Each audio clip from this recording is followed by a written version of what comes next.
hello friends मैं इनाते video সকলকে স্বাগতম জনালো আজি আমি হৰেকৃষ্ণ মন্দিৰলৈ আহিলো বহুত দিনৰ আশা আছিল মাজে মাজে আহিম বুলি ভাবি আছিলো কিন্তু আহিব পৰা নাছিলো আজি অলপ টাইম উলিয়াই আহি গলো ভিতৰৰ পৰিৱেশটো দেখাই দিও অলপ ফ্ৰেন্ডছ হৰেকৃষ্ণ মন্দিৰলৈ যাওঁতে মই ব্লগিং কৰিম বুলি ভাবা নাছিলো কাৰণ তাৰ মানে এওঁলোকে অলপমান লাজ কৰে ব্লগিং কৰিলে কিন্তু দুটামান এনেকৈ ভিডিঅ' এনে ক্লিপ কেইটামান ৰেকৰ্ডিং কৰিছিলো মই সেইটাকে অলপ সজাই পৰাই দিম বুলি ভাবিলো আপোনালোকক গতিকে বলকচোন আপোনালোক দেখাও হৰেকৃষ্ণ মন্দিৰটো গধূলি টাইমত কেনেকুৱা লাগে হৰেকৃষ্ণ মন্দিৰটো দেখাৰ লগে লগে প্ৰথম দৃষ্টিতে ভাল লাগি যায় ডিজাইনটো অলপমান বিদেশত থকা ঘৰবিলাকৰ নিচিনা আপোনালোকে দেখিলে গম পাব লাইটৰ আৰু তাৰ ইটাৰ নিচিনা টেক্সচাৰৰ ঘৰটো আমাৰ সচৰাচৰ দেখি থকা মন্দিৰবিলাকতকৈ অলপমান বেলেগ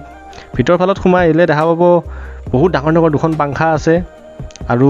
গধূলি টাইমত লাইটেদি বহুত ধুনীয়া জাকত জিলিকা কৰি থৈ দিয়ে মন্দিৰটোৰ ভিতৰ ভাগত ৱালত বহুত ধুনীয়া ধুনীয়া দুখনমান পেইণ্টিং লগাই থোৱা আছে ভিতৰত ভক্তসকলে এনেকৈ বহি থাকে কিছুমানে হৰে কৃষ্ণ হৰে ৰাম কৈ থাকে মুখেৰে আৰু কিছুমানে শুনি থাকে গতিকে বহুত এটা বেলেগ ধৰণৰ ভাল লগা পৰিৱেশ মন্দিৰটোৰ ওপৰত প্ৰকাণ্ড প্ৰকাণ্ড দুখন ফেন আছে এই দুখন দেখাত পুৰা হেলিকপ্টাৰৰ পাংখা হেন পায়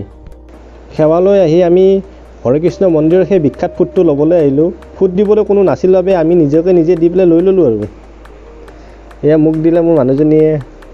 তাই ভণ্টিকো দি দিলে গতিকে তেনেকৈ ফুটবিলাক লোৱা হ'ল আৰু আমাৰ মন্দিৰটোত পিন্ধিবৰ বাবে সজাবৰ বাবে আৰু পঢ়িবৰ বাবে বহুত ভাল ভাল কিতাপ তেনেকৈ ৰখা থাকে তাৰে মাজৰে কিতাপ এখন ময়ো কিনি ল'লোঁ আৰু কিতাপখন এইখন চাওকচোন মন্দিৰত আহি ভাগৱত গীতাখন কিনিলোঁ বহুত দৰকাৰী লাইফৰ বিভিন্ন ক্ষেত্ৰত আগবঢ়াৰ ক্ষেত্ৰত এইখন পঢ়াটো বিৰাট দৰকাৰী গতিকে লৈ ল'লোঁ ভিডিঅ'টো যদি চাই ভাল পালে প্লিজ চেনেলটো ছাবস্ক্ৰাইব আৰু ভিডিঅ'টো লাইক কৰিব নাপাহৰিব থেংক ইউ